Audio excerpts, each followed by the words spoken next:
Hi guys, সবাই কেমন আছেন? আর স্যামসাং M51 ফোন সম্পর্কে প্রচুর হাইট উঠছে এবং এই ফোনের যে স্পেসিফিকেশন সম্পর্কে জানা গেছে আপনাদের সামনে বিস্তারিত সব কিছু বলবো। এর জন্য পুরো ভিডিও জুড়েই সঙ্গে থাকতে হবে। ফোন সম্পর্কে অনেকেই অনেক কথা বলছে, এক একজন এক এক রকম বলছে। এর কারণ কি, এ ফোনে কী স্পেসিফিকেশন থাকছে এবং কে কী বোঝাতে চাচ্ছে ডিটেলস সব কিছু আলোচনা করব। তাহলে ভিডিওটা শুরু করা যাক।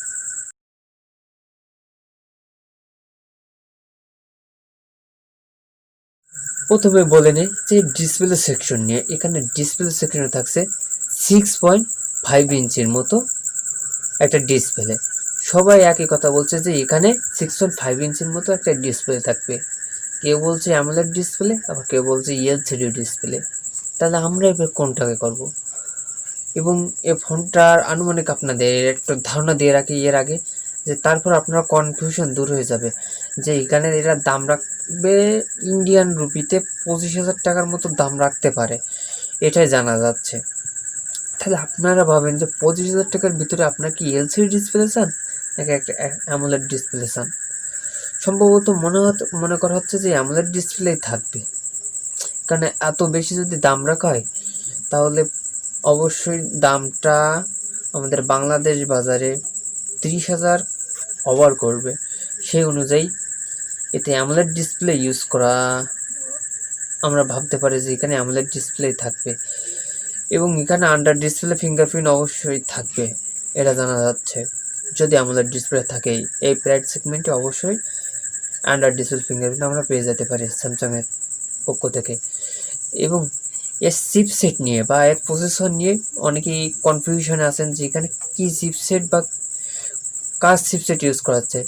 তারা এবার অফিসিয়ালি জানিয়ে দিচ্ছে যে স্যামসাং M51-এ তাদের নিজস্ব এক্সিনো সিরিজের কোনো প্রসেসর থাকছে না, এখানে কলকম স্ন্যাপড্রাগনের প্রসেসর থাকছে। এবারে এখানেও একটা কনফিউশন যে এখানে এক একজন এক এক রকম কথা বলছে। কেউ বলছে কলকম স্ন্যাপড্রাগনের 730 প্রসেসরটা থাকবে, আবার কেউ বলছে যে এখানে কলকম স্ন্যাপড্রাগনের 675 প্রসেসরটা থাকবে। এবার কার কথা বিশ্বাস করব আমরা?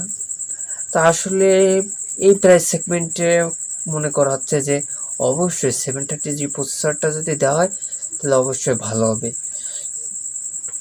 এবং এই চিপসেটটা তো আমরা ধরে নিয়েছি যে এই প্রাইস সেগমেন্টে এমনই চিপসেট আশা করা যায়। তারপরে এর ক্যামেরা সেকশন নিয়ে কথা বলি।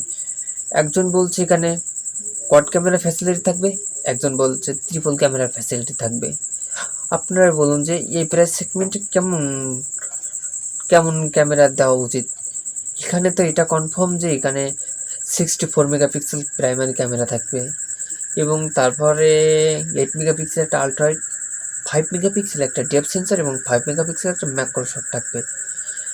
এই একরকম বলতেছে একজন, আরেকজন বলতেছে বা এখানে ট্রিপল ক্যামেরা ফ্যাসিলিটি থাকবে, যার মেন ক্যামেরা ওই 48 বা 64 মেগাপিক্সেল এবং কেউ বলতেছে 12 মেগাপিক্সেল একটা আলট্রাওয়াইড বা 5 মেগাপিক্সেল একটা ডেপথ সেন্সর বা 8 মেগাপিক্সেল আলট্রাওয়াইড একটা 2 মেগাপিক্সেল একটা ডেপথ সেন্সর। বিভিন্ন জন বিভিন্ন রকম এরকম কথা বলছে, কিন্তু আসলে ক্লিয়ারলি কেউ বলছে না যে আসলে এতে কি থাকবে ক্যামেরা সেগমেন্টে। আসলে আমরাও কনফিউজ হয়ে গেছি যে বিভিন্ন লিক থেকে আমরা এক লিক থেকে একরকম জানছি এবং অন্য লিক থেকে অন্যরকম জানছি, এই জন্য কিছুই বলতে পারছি না। আপনাদের সামনে আমি যা বলতেছি এটাও এরকম ইউটিউবারদের মতো লিক থেকে এমনই জানা যাচ্ছে এবং তারা সেই অনুযায়ী বলতেছে। আর আপনাদের তো আমি দুইটাই বললাম যে কোনটা কীরকম থাকছে।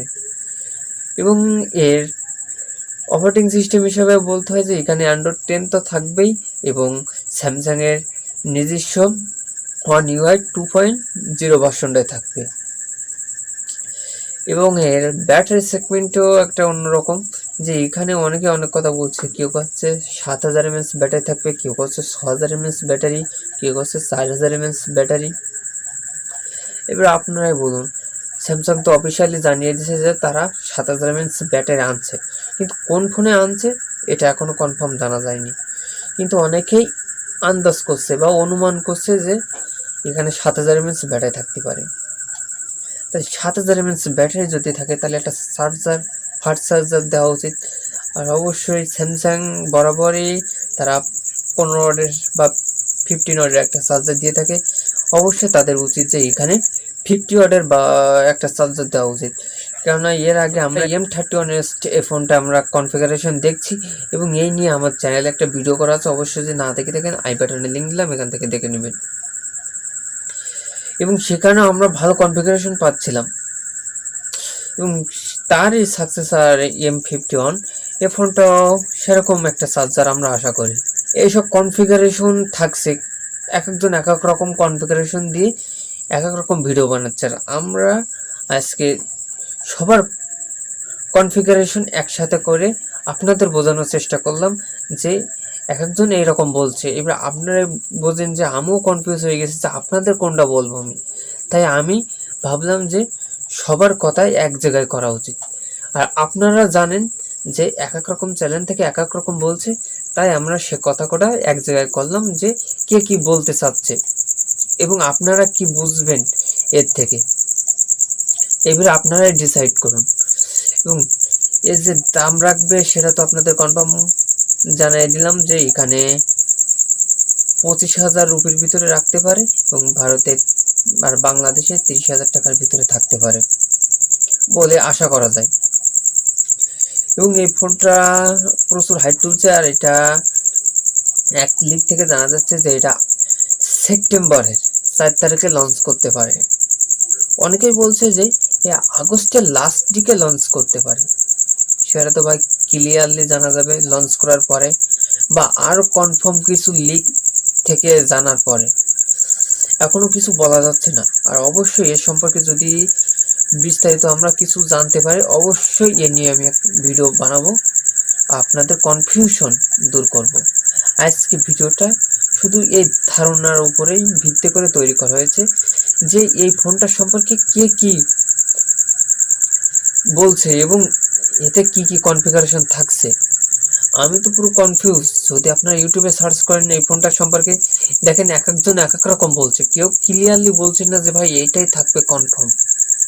তাই সবার কথা আমি আজকে অ্যাডজাস্ট করে আপনাদের সামনে উপস্থাপন করলাম।